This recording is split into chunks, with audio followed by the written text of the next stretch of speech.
Breaking news tonight. Did a scorned hairstylist hire a hitman on Tinder, of all places, to brutally assassinate her ex-boyfriend and, wait for it, his teen daughter? This, according to cops. Good evening. I'm Nancy Grace. This is Crime Stories. Thank you for being with us. A New Jersey woman is accused of attempting to hire a hitman off popular dating app Tinder. Could this be?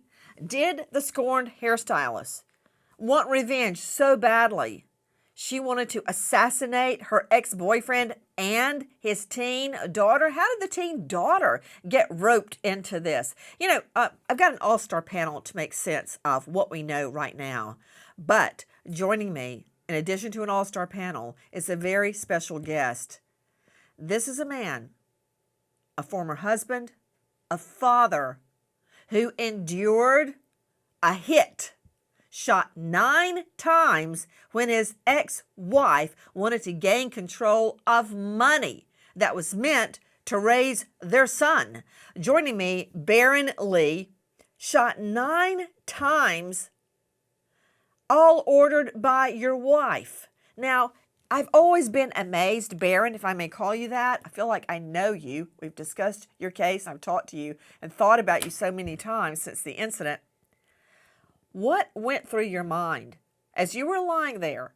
I'm sure you couldn't process all of the facts that here you were just out in a parking lot minding your own business, and why you, of all people, why were you assailed by unknown guys and shot 9 times? What went through your mind?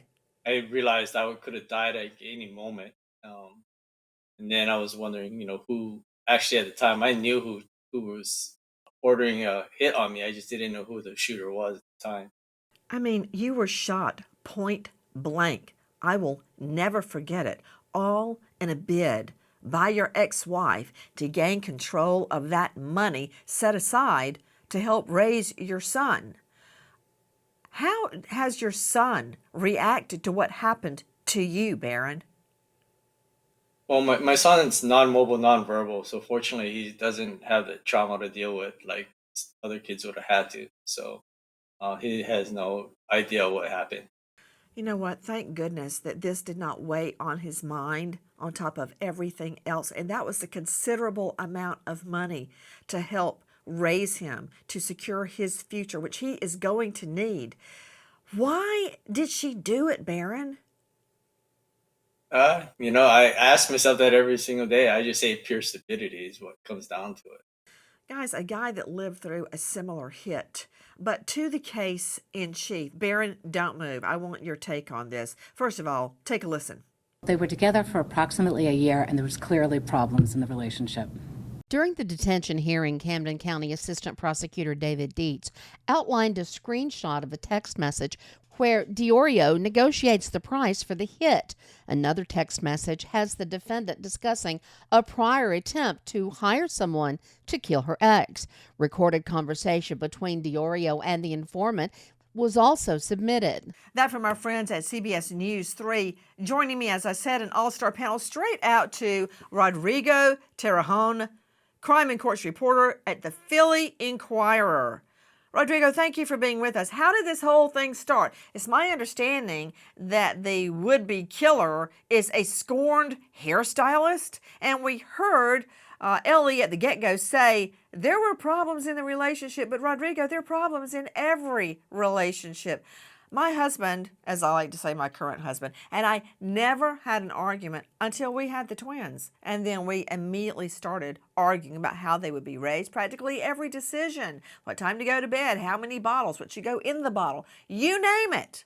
Okay? And that goes on today. That's our sole source of argument. What is best for our children? So yes, every relationship has ups and downs, but really? Prosecutors say that the relationship, like the Camden County prosecutor mentioned earlier, between Jaclyn Diiorio and Officer O'Hanlon started around a year ago and quickly turned pretty volatile. There was a few months that seemed like the relationship was going. And around August, there was an allegation of a restraining order that was filed by the officer against Diiorio. So things turned sour relatively quickly. The next month, the officer reported that his house was damaged by a Molotov cocktail that was thrown at it. There has not been any sort of clear link between the ex-girlfriend. Hold on just a second, Terajon. You're putting the cart before the horse. I got to get into it, okay? I know about the Molotov. I know about the beginning of the relationship, but what I don't know about is the intricacies of that relationship. What went wrong? Why did they break up? Why couldn't she just move on? As my grandmother said, men, no offense to you, of course, Rodrigo, that men are like buses, a new one will come along every 15 minutes. So why does she fixate so much on the boyfriend to the extent she wanted him dead and wanted his teen daughter dead too? How did that come about, Rodrigo? Yeah, so that's unclear still. Like I said, there was a few months where everything seemed to be going smoothly, and from one month to another, there was some sort of volatility between them, some sort of tension, to say the least. And there was a restraining order filed by the officer against Diiorio, and the attorney for Diiorio later said that there was also a restraining order that she filed against him that was later withdrawn. So there Hold seems to be on. some Straight sort of out to tension. Greg Morse, following up on what Rodrigo Terajon just said. Greg Morse, high-profile lawyer joining us of Morse Legal, currently counsel to the CIA. Well, you've got your hands full. Greg, dueling TROs. Don't you just love that? And of course, I'm being sarcastic. When a real victim comes into court for a temporary restraining order, and what does the other one do? Race back in to go, it's not, I'm not at fault, it's them. All of this going on. When I see dueling restraining orders, that's a bad sign. It's not going to get any better, Greg Morse.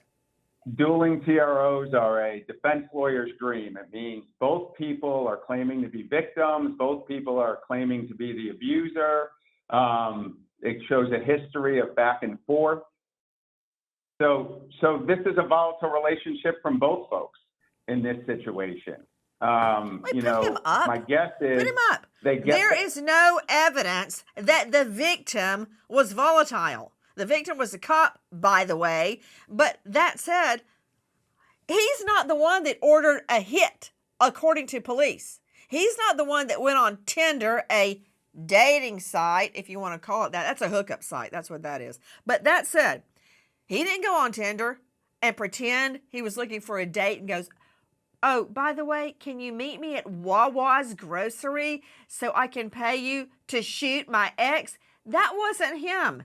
That's her, Morse. So don't tune up. First thing, I ask you about TROs, and you try to say it's the victim's fault. Does it never end with you? No, it's not. They're both victims. They both had TROs, and people withdraw them all the time because they get back together, and then they have a volatile situation. How is he the victim? And then they Could get you back just together. explain what? Maybe let me direct you to Webster's dictionary, and I don't mean online. You need the hard copy. What do you think victim means? How is she a victim? He goes to get a TRO and she like races to the courthouse. I'm first, judge. Call on me first. How is she the victim? He broke up with her and she couldn't stand it and ordered a hit to kill him. Well, have you ever been to a murder scene? Have you ever smelled coagulated blood? Because I have, and I hope I never do again. That's what she wanted. I've been to quite a few and have gotten plenty of not guilties in murder cases. We have, in this case, how you managed to merge a dead body with you getting a not guilty. Excuse me, Jackie, could you toot his horn for him? No, he's doing that himself. I'm asking you about how he's the victim. She wanted him dead on the ground with his teen daughter. You have a CI on his own. Nancy, you have a CI on their own for 4 days creating this story potentially. The defense has something to work with here. When have you ever heard of a CI doing their own kind of case on Tinder and then all of a sudden going to the police 4 days later. That creates opportunity. Okay, well, that creates you know bad what? I've got a credibility. wonderful answer for you, okay? And her name is Dahlia Diiorio. Wait, are you Sure. actually asking me, how does a CI confidential? And, you know, I'm not impressed by you throwing around cop talk. Everybody that's watching crime stories knows a CI is a confidential informant. But thank you for trying. Okay, next, what are you going to throw? A Latin phrase at me? That No, said, but you're looking at. are you you're saying looking it's at unusual Dahlia Diiorio is different. for a It's a CI different to case. go online to trap a killer? Because it's not. Is that what you're saying? No, but it doesn't seem like from the police report that the police were involved in this the first 4 days. So what? They have a meeting in a Thank car God where she's in paying heaven they $500? did get involved. No, 4 days I'm later. going to put your feet to the fire, Morse, because you said, what CI, which is an arm of LE law enforcement, goes online to trap a killer? Dahlia Diiorio hires a hitman to murder her husband. And as in this case with the Molotov cocktail that Rodrigo Terrajon was telling us about and prior attempts, it wasn't her first try. According to LE, she tried to poison her husband in a Starbucks. I'm not even going to mention that she was a hooker, okay, because that's neither here nor there, before she got married. And he took her away from all that. Anyway, they sting her. Why did they sting her? Because they had LE, law enforcement, as the would-be assassin. Same thing as here. And Morse, you're acting like you've never heard anything like it, like it's a big entrapment. To John Pizzoro, former New Jersey State Police investigator, 25 years. You know, there's a lot going down in New Jersey. Homicide, organized crime, cartels, commander of the Internet Crimes Against Children. It goes on and on. Currently CEO of Raven, focused on eliminating child exploitation and trafficking. John, you've certainly seen it all. But did you happen to hear Greg Morse, who is a veteran defense attorney, as he so timidly put forth, I've won a lot of cases, he says. Did you hear him say how odd it is for LE, law enforcement, an agent, a CI, to be part of a sting? I mean, who is this woman going to hire to kill her ex? A nun? A priest? A virgin? No, somebody that acts like a hitman. Yeah, we use them all the time. I mean, informants. And by the way, I love the entrapment argument because that's the first thing defense counsel does, entrapment. But the reality is, I can't tell you how many times people actually came up to us, you know, in an undercover capacity and to hire a hit person. I mean, the only difference between years ago today is that there's apps to do it where you don't have to go to the yellow pages. It's a little easier just to ask someone to do something. How could a beautiful young first grade teacher be stabbed 20 times, including in the back, allegedly die of suicide? Yes, that was the medical examiner's official ruling. After a closed-door meeting, he first named it a homicide. Why? What happened to Ellen Greenberg? A huge American miscarriage of justice. For an in-depth look at the facts, see What Happened to Ellen on Amazon. All proceeds to the National Center for Missing and Exploited Children. Jaclyn Diiorio is a 26-year-old New Jersey woman accused of attempting to murder her cop ex-boyfriend by hiring a hitman off Tinder. We know these two lovebirds met when the defendant, the suspect, the hairstylist, was actually doing the victim's hair.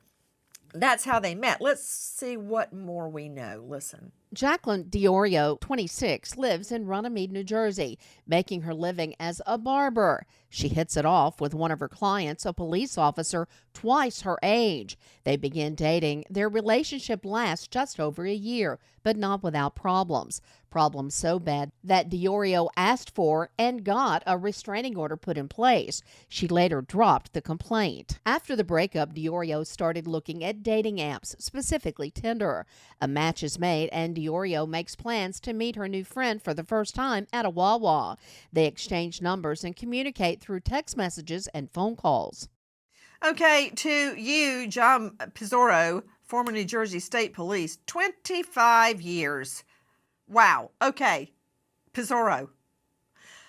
I've heard of first dates, and I always advise people when you meet online, you should meet somewhere public. But Wawa's, that should have been a tip-off right there. My sister in Philly used to live in a building on top, at the bottom of the building. It was in Grad Towers at the Wharton School. There was a Wawa. I mean, that's not really a romantic setting for your first date, is it? Was that a tip-off? I mean, Wawa's? Well, it is Tinder, Nancy. So I mean, and there is a lot of Wawas in New Jersey. So I guess the old Starbucks is out these days. To Dr. Sherry Schwartz now joining us, she's been chomping at the bit hearing all of this. She's a forensic psychologist, and she specializes in capital mitigation and victim advocacy, and you can find her at panthermitigation.com. She's the author of Criminal Behavior, and the one I like the best, Where Law and Psychology Intersect.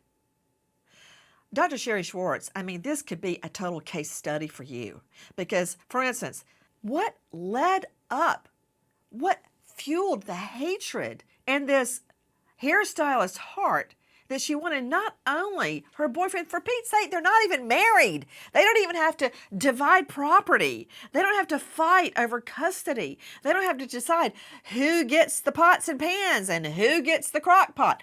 None of that. But it's so contentious. She wants him dead. And not just thinking, Dr. Sherry, oh, I could just kill him. Not that. Actually, going online and hiring someone to commit double murder and on a teen girl, a little girl. What is that, Dr. Sherry? It's pure, unadulterated hatred, fueled by the fact that it seems like he broke up with her. The relationship was volatile. He didn't want to have a relationship with her anymore. And it sounds like she probably arrived at the conclusion that if I can't have you, nobody will. I don't understand why his teenage daughter had to be involved in that unless she thought it was possible the teenage daughter could later identify that she would be the one trying to have him murdered. But this is somebody who has no regard for human life. Guys, what happens? They start up a romantic relationship. It goes sour. They break up. She files for TRO and then almost immediately drops it. What was that about? Was that a way to play the system? But it progresses. Listen. During Diorio's text conversation with her Tinder date, she reveals she's not really looking for love, but rather a hitman. An informant who was working with law enforcement stated they recently met a female on a dating app, Tinder. The female identified herself to the informant as D, which was later identified as the defendant's Tinder name. The defendant and the informant then met at a Wawa in Runnymede. Subsequently, the defendant and the informant exchanged numerous text messages and phone calls. During these text messages and phone call conversations, the defendant told the informant that she wanted her ex-boyfriend killed. I'm trying to figure out when love turns into hate and when hate turns into the desire for murder and when that desire leads you to commit an act. Now, to Greg Morse joining me, who has won a lot of cases, is named partner at Morse Legal and also current counsel to the CIA. Greg, in an attempt case, an attempted murder or an attempted anything, there are very often conspiracy charges. A conspiracy cannot be proven, as you and I have argued in court many times, unless you have an overt act. Like, I can sit around all day and think, oh, I want to kill Greg Morse so bad. How would I do it? What would I do? That's just wishful thinking. That's daydreaming. Talking about it doesn't rise to conspiracy, but you must have an overt, O-V-E-R-T, act in order to prove your case. And here, that overt act is going on Tinder, meeting someone. That's still not enough, but then persuading him to do a hit. There's your overt act right there in a conspiracy charge. Well, there is an overt act there. However, again, those first 4 days when she's interacting with this guy on Tinder and they're talking, that leaves a lot of room for argument for the defense, just like they seem to be indicating. It's not something that, this guy becomes a CI after the 4 days, not before. And that creates opportunity. You also can argue the $500 is an overt act, although paying for a hitman on layaway is odd, but that seems to be what the prosecution is alleging here. Greg Morse, when you say that leaves a lot of wiggle room, can we just get real about what you're arguing?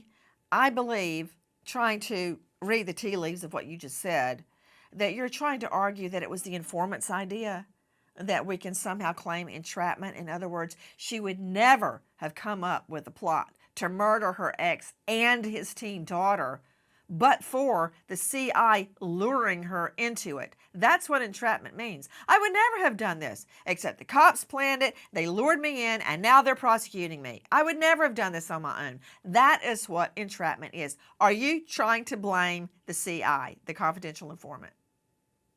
Well, the defense has to do something in this case, and like you pointed out, there was a little stuttering there when you're trying to come up with the argument. No. What? Listen, you have 4 days of a civilian being on their own, and then they go to the police and say, hey, this lady wants to kill her husband. Who knows what that guy's trying to work off in his past or why he presented himself to the police to be used. But as far as all accounts, Nancy, this guy was a civilian like you and I for 4 days. He packaged this and then brought it over to the law enforcement. So, I would live and die in those 4 days as a defense lawyer and see what I can use. You got a little problem, Greg Morse. You got a little tiny, eensy-beensy fly in the ointment. Here's the problem. Rodrigo Terrejon, isn't it true that the defendant actually wrote texts to the CI that prove what she wanted? It's not just his word against hers. She wrote texts. They're clearly from her phone about the hit. Yes, the prosecutors at the last hearing did read back text messages between the CI and Diiorio, where Diiorio allegedly goes over proof. She asked for proof because, in her own words, she said that she had been sent fake pictures before, which alludes to prior attempts to carry out this hit. Excuse me, I just choked just a tiny bit. Wait, hold on. Can I see Greg Morse right now as Rodrigo? Okay. Could you repeat that, Rodrigo, what you just said? She said what in her text to the confidential informant? Yeah, prosecutors read text between the CI and Diiorio, where she mentions that she needs hard proof for this hit that she wants carried out, and alludes to having been sent fake pictures in a prior attempt. This is, of course, through text messages that were read out in court at the detention hearing 2 weeks ago. Ouch. That's got to hurt, Morse. That really has to hurt. She's sending him text describing how a previous hitman failed her and burned her by sending her fake photos of the hit. Well, people become defendants because they're not that bright. However, people text a lot of things. It doesn't mean they're going to act on it. In the news right now is NFL Hall of Famer Shannon Sharp. He has some negative text in the lawsuit against him, and he said, I wasn't going to choke anybody. So people text a lot of things, so you have to look at that and try to turn that around as bluster and just talking. Please join us on our mission to find missing people, especially children, to solve unsolved homicides. If you're on the go, catch us on your favorite podcast app where you can get all of our content where we, in our own way, seek justice. A woman from New Jersey attempted to hire a hitman off Tinder to kill both her cop ex-boyfriend and his 19-year-old daughter for just $12,000. Joining me in all-star panel, we've been going back and forth with Greg Morse about his theory that it's all the CI confidential informant's fault, that this woman, hairstylist, scorned lover, really would never have ordered a hit on her boyfriend if not for the CI luring her into it. But those text messages that she sent the CI that she met at Wawa's on a date, when he gets there, she goes, "Guess what? I don't want a date. I want a hitman. How about you?" Those text messages are damning. And not only are they damning, they make a great identification. Listen. The defendant then told the informant that her ex-boyfriend is a Philadelphia police officer and provided his name. The defendant also provided the informant the telephone number of the police officer's teenage daughter. The informant then met with Detective Durham of the Camden County Prosecutor's Office Major Crimes Unit, and the informant provided Detective Durham with a picture of the defendant from her Tinder profile. The informant also provided Detective Durham with the defendant's telephone number. Wow. Rodrigo Terrajon joining us from Crime and Courts, reporting at the Philadelphia Inquirer. Rodrigo, again, thank you for being with us. So she didn't even use a burner phone. She used her own phone to text with who she thought was a CI, therefore giving up her identity, unless she wants to try to claim somebody else had her phone or somehow impersonating her. She used her own phone, Rodrigo? Yeah, that's what it seems like. Prosecutors said that the phone number and a photo of Diiorio were both shown to the officer that she had allegedly tried to have killed through this hitman. And he confirmed both that it was her in the photo and that that was the number that they had used to communicate. So this, according to what prosecutors have dug up, was her own phone number. Well, it gets worse for her. Listen. The informant was interviewed and told Detective Durham that the defendant was adamant about killing the victim. The informant stated they spoke about money, and that the defendant stated he would be willing to pay $12,000 in cash. During the conversations, the defendant also told the informant that she wanted the victim's teenage daughter killed as well.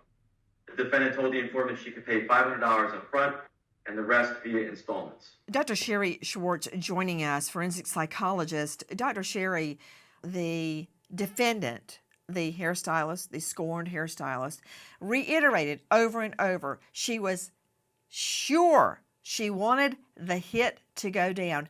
Adamant, insistent that it happens. And again, I must compare it to the Dahlia DiPolito case, where she says that I believe she's 5,000% sure she wants her husband dead. And it's all caught on tape, of course. Listen. Between now and when it's done, you're not going to have an option to change your mind, even if you change your mind. No, there's no, I'm determined already. I'm positive, 5,000% sure. 5,000% sure. That's from our friends at ABC 2020. What does that mean, Sherry Schwartz? I mean, the CI gives the defendant opportunity to turn back, opportunity to go, you know what, this is crazy talk. I don't want to do this. But instead, they are adamant. They are hell-bent on murder. That's exactly what it is. That she wanted the job done. She was willing to pay for it. She did, in fact, put a down payment on it. And that is an indication that you are serious and you want this done. And like it was previously mentioned, this is somebody who, by her own admission, made a prior attempt and was duped, according to her. So this is somebody who's had some time to think about it and is 100% certain that she wants this done. Joining us is a survivor, and that doesn't begin to describe what he went through. Baron Lee is with us. He was shot point blank range, shot 9 times by teens hired by his wife to murder him. As I recall, you were going to your car and they swarmed you. You were shot 9 times and lived, all over money that was earmarked to raise their disabled son. She wanted that money. At any point when you two were having a contentious split, did you ever get the sense that she would want you dead? Yeah, I actually had gone through a couple incidents where she tried to run me over with the vehicle. And so when I was shot, I already knew it was her who was behind it. But when you say that you knew she was behind it, let me refine my question. When did you get a sense or an inkling that she wanted you dead? As you were lying there on the pavement, bleeding out, you knew at that moment that she was behind the hit. You weren't Correct. robbed. You weren't sex molested. Wasn't a carjack, nothing like that. This was obviously a hit on you specifically. And you knew then, as you were bleeding out, who did it. But leading up to that, was there a moment where you were actually afraid or thought, she wants me dead?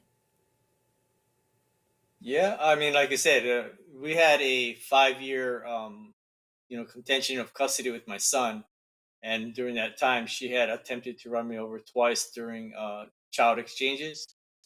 So, after the first time, I just chalked it up at first as just being angry. But when she tried to run me over the second time, I realized that, yeah, definitely she wanted me dead. I guess this case is bringing back a lot of bad memories because, according to reports, this is not Diorio's first attempt. We've got the Molotov cocktail incident that many attribute to her that has not been proven in a court of law, and she is innocent until proven guilty. Then we have her telling the CI, "Don't burn me. I've been burned before with fakes, with lies by a hitman." In your case, there were multiple attempts as well. Did you feel invincible? Did you believe you would never be killed? No, of course not. But this woman sounds just like my ex-wife. It looks like she's not going to stop until she can get the job done. Even after my ex-wife had got shot and she found out that I survived, she was actually working with the teenagers to have them come back for a second attempt. So I'm sure this woman has the same kind of mindset that if left to her devices, she was going to get this job done one way or another.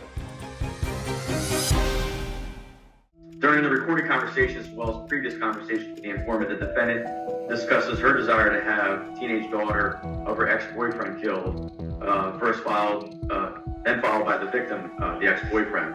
The reason that the defendant gave as the order of killings was that she wanted to kill the victim's teenage daughter because the killing of a police officer would draw too much scrutiny from law enforcement, while not as much law enforcement resources would be dedicated to investigating the death of an officer's daughter. What?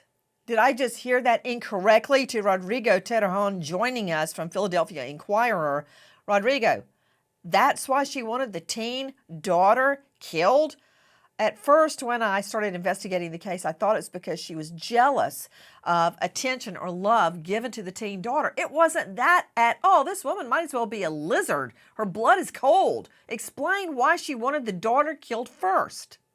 Sure. So, according to what prosecutors said, and you heard it right there, she was very methodical about the order in which she wanted these two people killed. She knew, according to prosecutors, that the assassination of a police officer would bring unwanted attention. So she made it very clear, according to prosecutors, that she wanted the daughter killed first, the teen daughter killed first, and then the Philadelphia police officer to mitigate the attention that would be focused in on these hits. Amazing the way she planned this out. Dr. Sherry Schwartz, that is some cold blood, methodical planning right there. Her reasoning as to why she wanted the girl killed first? That's what she says. I actually think there's a darker motive for why she wanted the daughter killed first. I think that she was looking to hurt her ex-boyfriend, and she wanted him to suffer before she ultimately had him murdered. Wow. To increase the suffering of the boyfriend. How is it, again, Dr. Sherry, I can understand all the hatred that must brew, must percolate and boil over in, say, a long-term marriage. But here, there was no property division, there was no custody argument, no pots and pans, no dog to argue, nothing. How could you develop such intense hatred in just a brief dating relationship? I mean, this is somebody who maybe came to the relationship with that level of hatred. It's hard to say. There isn't anything specific that I saw in researching the case that cites a reason that he did something to her that maybe would cause her to have such bitter antipathy toward him. But sometimes people come as they are, and that may be a reason that the relationship didn't work out. The most concerning aspect of the facts of this case involving the fact that this appears not to be an isolated attempt by the defendant to contract with someone to kill the victim. As evidence in S4, which is a text message screenshot between the defendant and the informant, the defendant states that she had people look her in the eye and lie before, and how is she going to get proof? She also says that fake pictures could be sent to her, and how is she going to believe that the victim was in fact dead, and how she said someone previously sent her fake pictures before. Jennifer Emmy, a well-known lawyer defending animal rights, now has to defend herself against allegations she ordered a hit on her ex-husband's new girlfriend. After the couple's nasty divorce, a hand at Emmy's nonprofit ranch went to the police with a recording of Emmy asking if he knew anyone who could take care of her ex's much younger new girlfriend, during which she said, "No one will miss her if someone could help me get rid of her." It's amazing to me. Amazing in the sense that when you go to the snake house at the zoo, you look at the snakes through a thick glass wall, or looking at a tarantula in a box. Amazing in that sense that not only, according to the state, of course, Diiorio is innocent until proven guilty. According to the state, she wanted not only her ex-boyfriend, but his teen daughter dead too.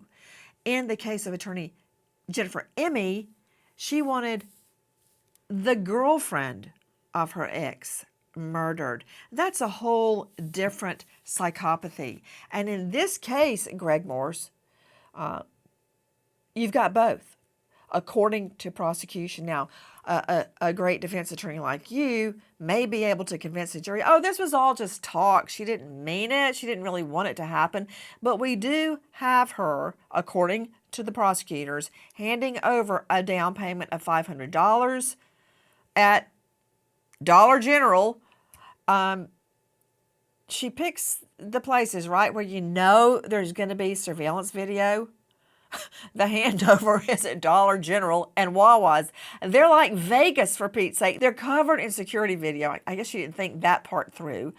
But the desire to have not only your object of hatred murdered, but then an innocent person who's getting dragged into it.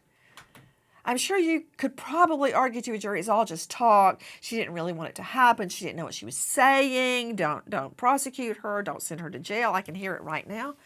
But that's a whole nother layer of evil.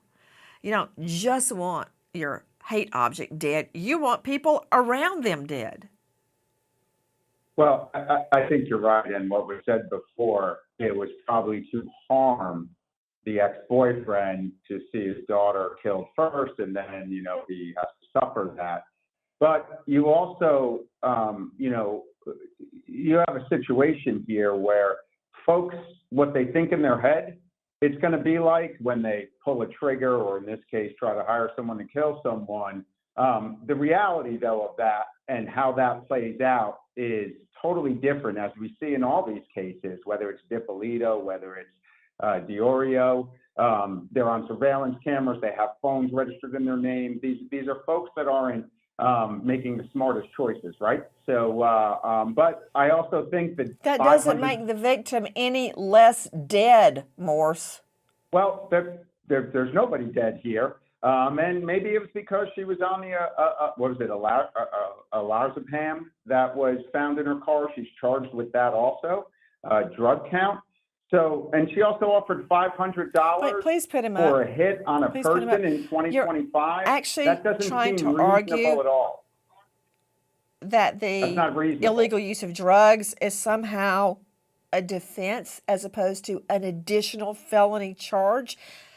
We all know, all the legal Well, I don't eagles know. know that voluntary use You of have to drugs look or at it. alcohol is never a defense. No, but it doesn't mean it can't lead to some break with reality or there's some impact on her. She was acting weird. Anyone that's had a loved one who's been under a lot of anesthesia knows when you come out of it sometimes, you're going to have some mental issues. You're going to see the world differently. You're going to see the world wrong. Maybe she had an impact on that because she Are only you paid somehow $500. comparing this to when I videoed the twins after they had their wisdom teeth cut out? No, Because, I mean, it never ends with you. You're actually giving me a headache right now. What medication? Well, Medication, you should take some okay. medication. What medication does? Good It luck with affects our that. mindset. Rodrigo Terrejon joining us from Philadelphia Inquirer. Where does the case stand now? What's happening? Sure. So there is a next hearing scheduled for middle of June. Right now, Diiorio is in custody without bail. So she's basically in jail until her next court hearing. I've attempted to reach the officer that is allegedly the target of this hit attempt. Have been unable to reach him or his family. And that's really where it stands. The detention hearing was basically to figure out if she would be released because she has no prior criminal record. Of course, the judge sided with the prosecutor's office and said, we're going to give no bail and she's going to be in custody until her next hearing. If you know or think you know anything about the alleged attempt on the officer's life or his daughter's life, the case is still being built by the state. 856-225-5127. Repeat, 856-225-5127. Now, we remember an American hero, police officer Christopher Kilcullen, Eugene PD, Oregon, shot and killed in the line of duty.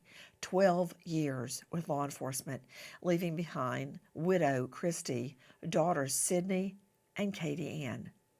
American hero, Officer J. Christopher Kilcullen. Thank you to our guests, but especially to you for being with us tonight and every night.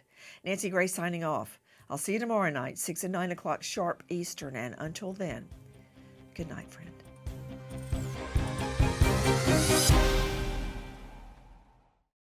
Please join us on our mission to find missing people, especially children, to solve unsolved homicides. If you're on the go, catch us on your favorite podcast app where you can get all of our content where we, in our own way, seek justice.